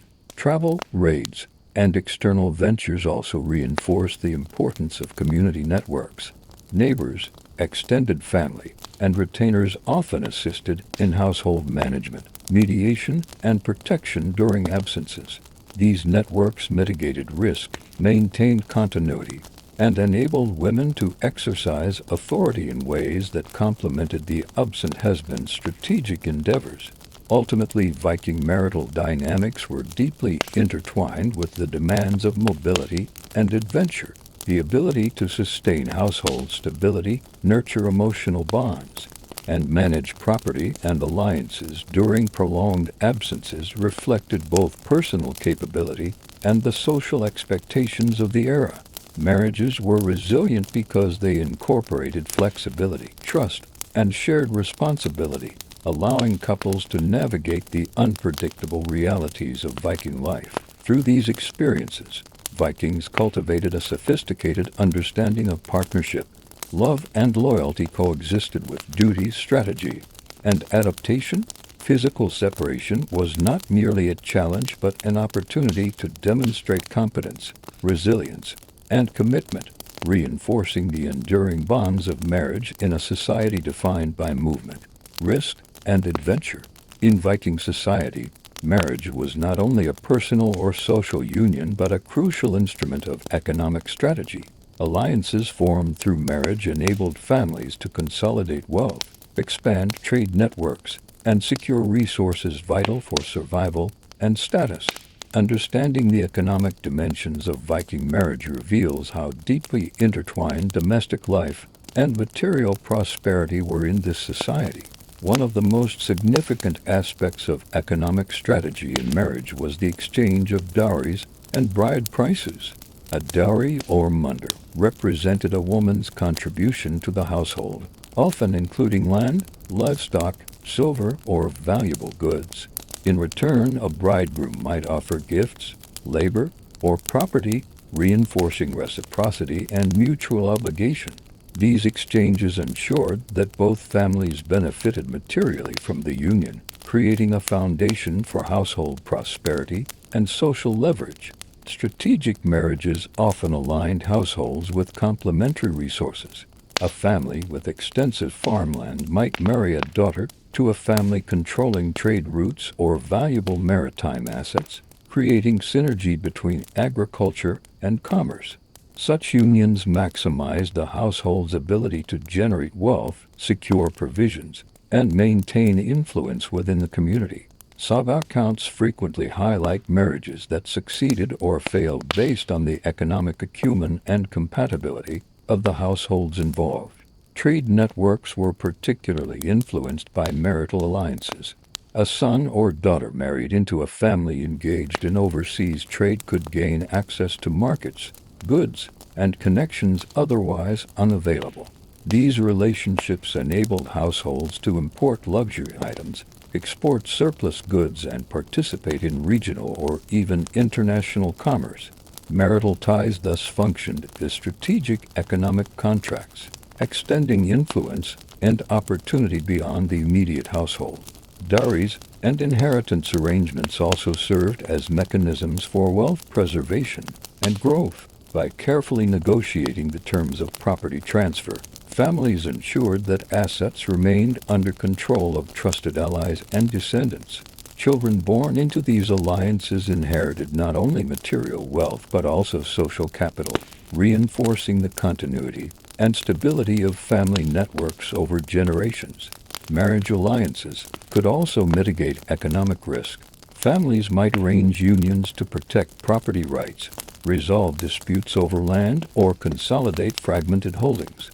In regions where raiding or political instability threatened security, marital bonds provided mutual protection and reinforced legal claims to resources. A well-chosen alliance reduced vulnerability, strengthened economic resilience, and ensured the continuity of the household. Saga literature often emphasizes the link between wealth and marital negotiation. Characters negotiate bride prices, contest dowries, and strategically arrange marriages to enhance social and economic position. Women frequently play a critical role in these negotiations, leveraging their dowries, social networks, and familial influence to secure advantageous arrangements. Men, similarly, demonstrate acumen by offering suitable compensation, arranging beneficial connections, and managing household resources effectively. In addition to formal property and trade considerations, marital alliances influenced labor and household productivity. Women often brought skilled labor, servants, or managerial expertise, while men contributed labor, protection, and trade knowledge. By pooling these resources, households could operate more efficiently, expand economic activity, and enhance the well-being of all members. These practical benefits were crucial in a society where survival depended on effective management of human and material resources. Ceremonial and symbolic elements of marriage also reinforced economic strategy. Public feasts, gift exchanges, and ritualized recognition of unions signaled wealth, capacity, and reliability to the wider community. These displays served as both celebration and social advertisement, demonstrating that the household was capable, prosperous, and interconnected. Observers assessed the suitability of alliances not only in terms of affection, but also in terms of material advantage, highlighting the dual social and economic function of marriage. Finally, remarriage and widowhood offered additional opportunities for economic consolidation.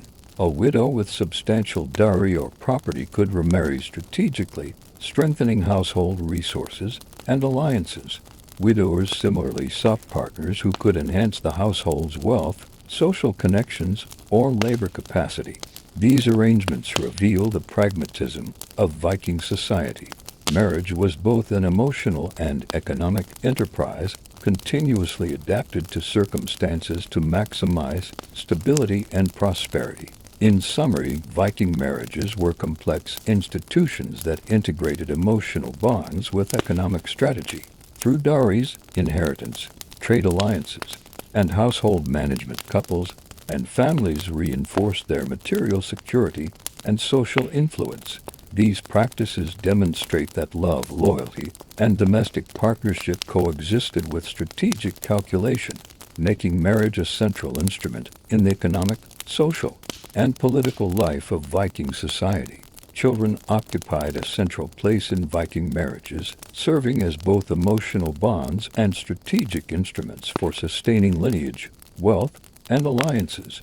Their upbringing, inheritance rights, and eventual marriages were closely tied to the household stability, social standing, and political networks.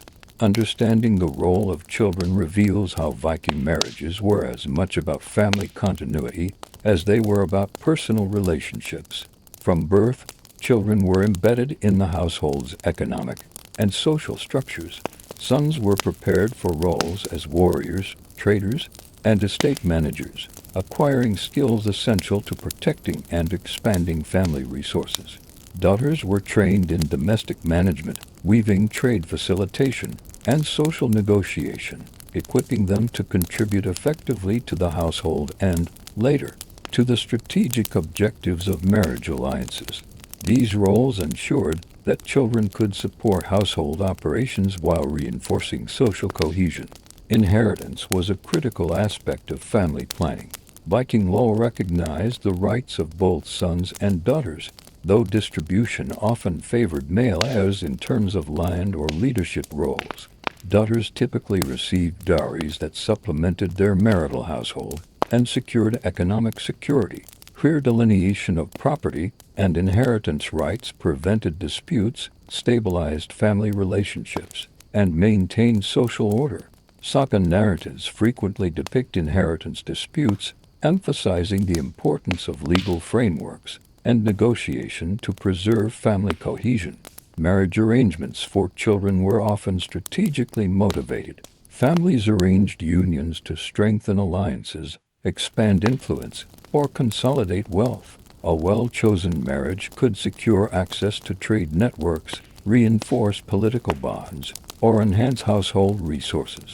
While personal preference was sometimes considered, pragmatic considerations generally dominated, particularly among elite families. Saga accounts recount both the successes and challenges of such arrangements, illustrating the tension between individual desire and family strategy. Children also played an emotional role in marriages, reinforcing bonds between spouses. Shared responsibility for their upbringing, education, and protection fostered collaboration and strengthened partnership. Joint efforts to safeguard children's welfare, provide for their needs, and guide their development were expressions of love, loyalty, and social duty. In this way, children served as both a practical and symbolic link between spouses. In addition to inheritance and marriage alliances, children contributed to household labor and productivity. Older children assumed responsibilities that supported family survival, including tending livestock, assisting in trade, maintaining property, or supervising younger siblings. Their labor was integral to the household's economic success and to the socialization of younger generations, ensuring that skills, knowledge, and social norms were transmitted effectively. Saga narratives highlight the educational role of children in shaping future social actors. Boys were trained in combat, navigation, and leadership, preparing them for participation in raiding, trade, and governance. Girls learned domestic management, diplomacy, and economic negotiation, equipping them for influential roles within their households and eventually in their marital alliances. This education reinforced the continuity of family values, practical knowledge, and strategic acumen across generations. Children's marriages also served as extensions of existing alliances. Families leveraged the union of their children to secure new ties, enhance cooperation, and protect property. A single child's marriage could strengthen multiple households simultaneously, demonstrating the centrality of offspring to both familial strategy and social cohesion. Saga accounts often emphasize the negotiation, dowry arrangements, and ceremonial importance of these marriages, illustrating their dual social and economic significance. The presence of children further affected divorce and remarriage. Custody, inheritance, and welfare were key considerations in the dissolution of a marriage. Mothers typically retained care of young children, while fathers maintained influence over property and inheritance.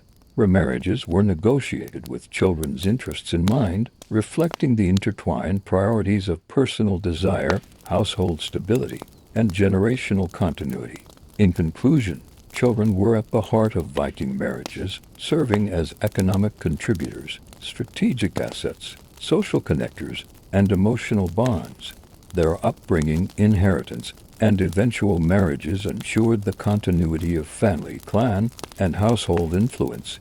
By fostering skills, alliances, and loyalty, children reinforced both the practical and emotional foundations of Viking domestic life, demonstrating that marriages were designed not only for immediate partnership but also for the enduring stability and prosperity of future generations.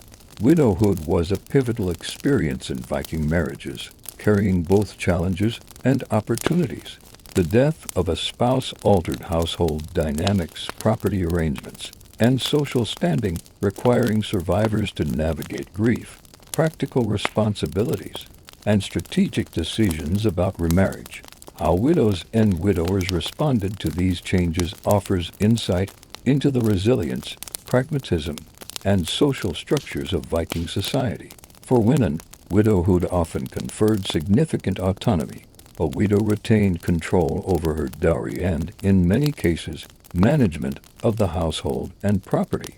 This authority allowed her to make decisions regarding estate management, labor allocation, and social relationships without direct male oversight. Saga narratives frequently highlight widows exercising competence and influence, demonstrating that female leadership was socially recognized and legally protected, particularly in the absence of a husband. Widowers, while retaining authority over the household, faced practical challenges in maintaining productivity and social connections. Remarriage was often a pragmatic solution, ensuring continuity of household management, care of children, and social alliances. Marrying a woman who could competently manage domestic affairs, maintain social networks, and contribute to the household economy was a strategic necessity. Saga accounts describe men actively negotiating remarriage with these considerations in mind, reflecting the interplay of emotion, duty, and strategy. The timing of remarriage was socially guided. While mourning was expected, extended absences of a spouse could prompt earlier unions to secure household stability or strengthen alliances. Widows with valuable dowries or property were particularly sought after, and remarriage arrangements often involved negotiation of dowry retention, inheritance, and household responsibilities. The practicalities of remarriage reinforced the understanding that marriage was both a personal and social institution, balancing emotional, economic, and strategic factors. Children played a central role in decisions following widowhood. Custody, inheritance, and welfare were critical considerations. Mothers often retained care of young children, while fathers or male guardians managed property and broader family interests. In cases where a marriage occurred, agreements were carefully negotiated to protect children's rights, ensure proper education, and maintain household stability. Saga literature frequently dramatizes these arrangements, emphasizing negotiation, loyalty, and the balancing of competing familial interests. Widows and widowers could also use remarriage to strengthen or repair alliances. A widow marrying into a related or politically connected household could reinforce family networks, secure military or economic support, and enhance social standing. Similarly, widowers might pursue alliances through marriage to protect property or maintain influence. These decisions demonstrate the dual function of remarriage as both a personal and strategic act, blending practical necessity with social foresight. Widowhood also provided a platform for women to exercise independent influence within the community. Skilled widows could manage estates effectively, oversee trade and labor, and participate in local decision-making. In some cases, widows acted as arbiters, negotiators, or benefactors, leveraging their status to maintain or enhance household influence. Such examples reveal that Viking society recognized the competence and authority of women, particularly in the context of property management and social negotiation. Social and ritual practices surrounding widowhood were also important. Mourning periods, public acknowledgement of loss, and ceremonial observances reinforced social norms, allowing communities to support the bereaved while upholding ethical and cultural expectations. Participation in ritualized grief and commemoration provided structure and legitimacy to the process of loss, signaling both personal sorrow and communal recognition of change. Saga narratives explore the emotional dimensions of widowhood and remarriage. Stories often depict widows and widowers navigating grief while demonstrating resilience, negotiating remarriage, and balancing loyalty to the deceased with practical needs. These narratives illustrate the human complexity of loss, highlighting strategies for coping with change, preserving honor, and securing the well-being of household and children. Ultimately, widowhood and remarriage in Viking society were not solely personal experiences, but socially embedded processes. They required careful management of property, alliances, and family interests while navigating grief and emotional adjustment.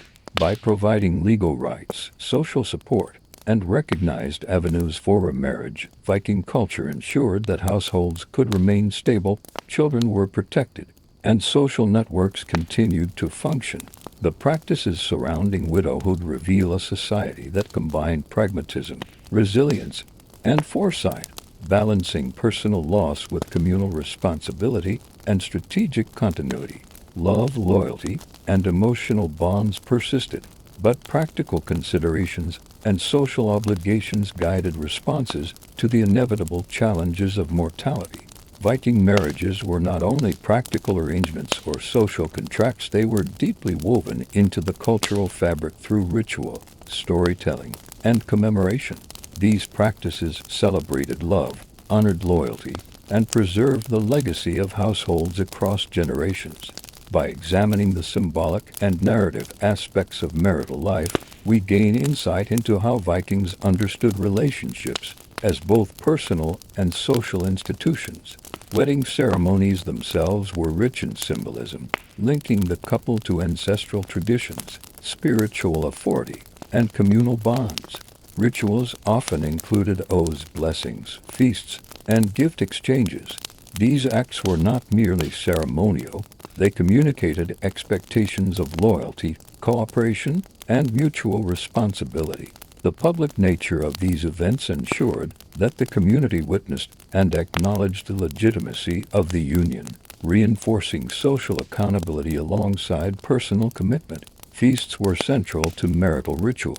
They offered opportunities to display wealth, forge alliances, and celebrate familial continuity. Poetry, music, and storytelling during feasts served multiple purposes: entertainment, moral instruction, and reinforcement of social norms.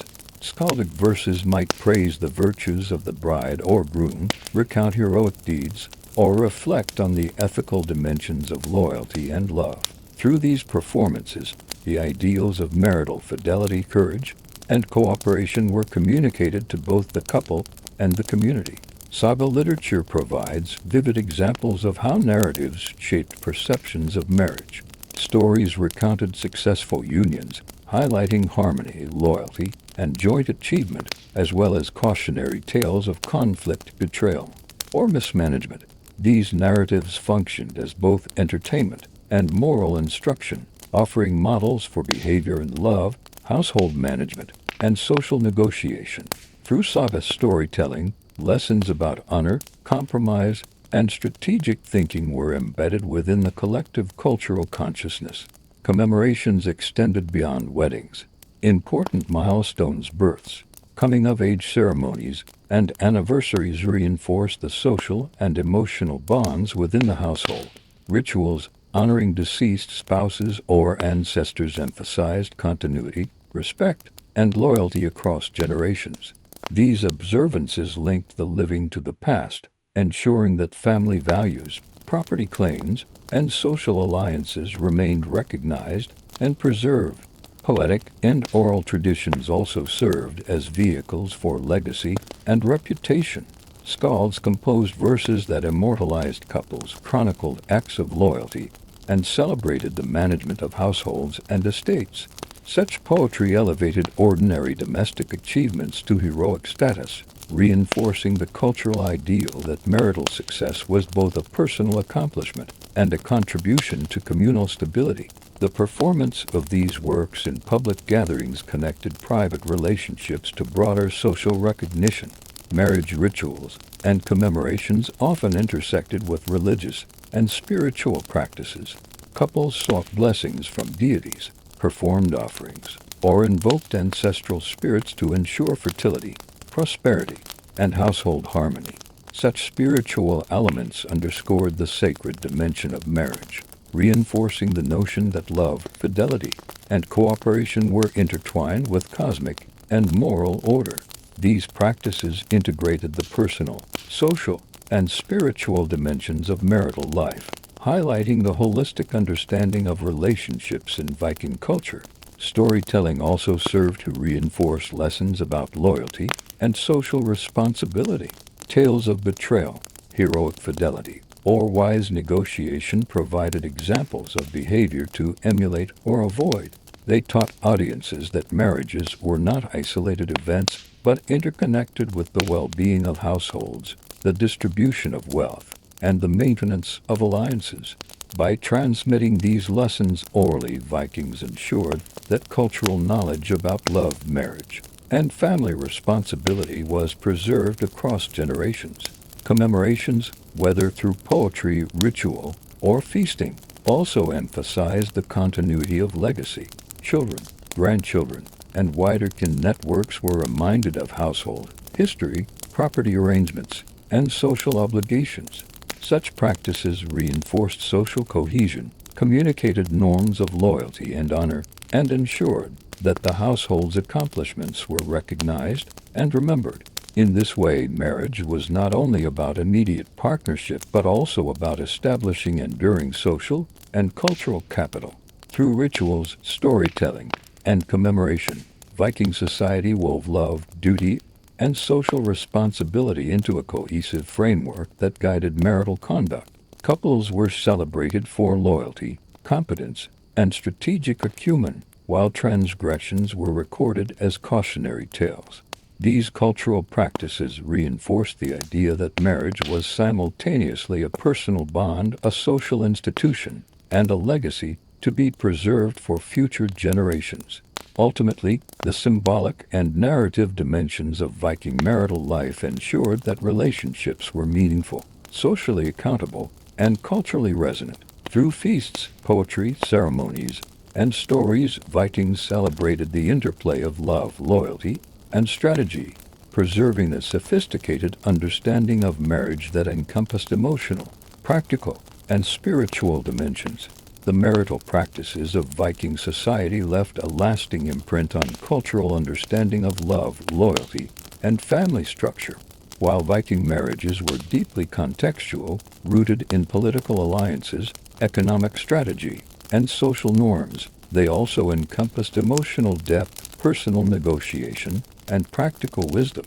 Examining these practices reveals enduring lessons about human relationships, social responsibility, and the intertwining of personal and communal interests.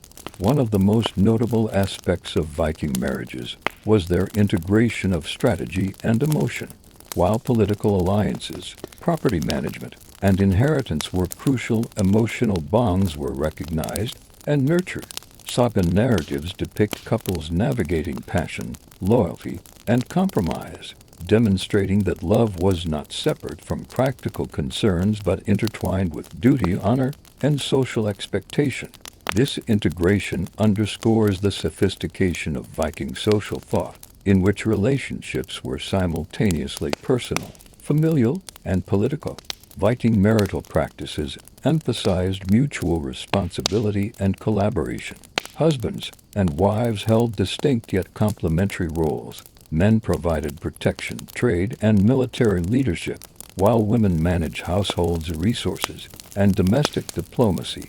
Saga literature and legal frameworks reveal a pragmatic balance of power where authority was relational and contingent on competence, negotiation, and shared responsibility. This balance ensured household stability, nurtured loyalty, and promoted resilience in the face of challenges such as travel, war, or widowhood. Inheritance, dowries, and strategic marital alliances reinforced intergenerational continuity. Children were central to these dynamics, serving as carriers of family wealth, social connections, and cultural values. Education, skill development, and carefully arranged marriages ensured the transmission of competence, loyalty, and strategic insight. By integrating children into economic, social, and emotional networks, Viking marriages extended influence and responsibility beyond the couple, embedding households within broader community structures. The treatment of widows and remarriage illustrates the pragmatism and resilience of Viking society. Legal rights, social support, and strategic remarriage options ensured that households could maintain stability, resources, and social alliances even after the death of a spouse. Women exercised authority, preserved property, and negotiated alliances, demonstrating that Viking society recognized competence and leadership irrespective of gender when circumstances demanded it. These practices reflect an adaptive, forward-looking approach to family loyalty and survival. Ritual, storytelling, and commemoration reinforce the cultural and ethical dimensions of marriage. Weddings, feasts, poetry, and saga narratives celebrated loyalty, competence, and strategic acumen, while cautionary tales highlighted the consequences of betrayal or mismanagement. Through these practices, Vikings communicated societal ideals, preserved family legacy, and embedded personal relationships within a framework of communal accountability. Love, fidelity, and duty were culturally encoded, ensuring that marriages were meaningful both privately and publicly. The enduring influence of Viking marital practices is evident in the integration of personal affection with social and economic responsibility. By acknowledging human desire while providing structures for negotiation, property rights, and family continuity, Vikings created a system in which marriages were simultaneously personal, strategic, and socially significant. These practices reveal a nuanced understanding of human relationships that balances emotional satisfaction with practical necessity. Saga narratives and historical records show that Viking marriages emphasized resilience, adaptability, and foresight. Couples navigated challenges such as separation, economic fluctuations, conflict, and death using negotiation, legal frameworks, and social networks to preserve households and alliances. This adaptability ensured that relationships could endure, families could prosper, and social cohesion could be maintained, offering a model of relational and strategic intelligence. Ultimately, Viking marital practices offer lessons that extend beyond their historical context. They demonstrate that love and loyalty thrive when combined with responsibility, communication, and mutual respect, that family and social structures are strengthened when authority and duty are shared, and that personal relationships are most enduring when integrated with practical, ethical, and communal considerations. Viking society treated marriage as an institution of both personal and public significance, illustrating how deeply intertwined human emotion and social strategy can be. In conclusion, the study of Viking marriage reveals a culture that valued love, celebrated loyalty, and engineered household and familial success through careful negotiation, ritual, and strategic foresight. These practices ensured that relationships were meaningful, resilient, and socially embedded, leaving a legacy of insight into the complexities of human partnership. From political alliances to domestic collaboration, from poetic celebration to practical adaptation, Viking marital traditions combined heart, strategy, and responsibility in a way that resonates even today, offering timeless lessons on the art of love, the ethics of loyalty, and the importance of legacy.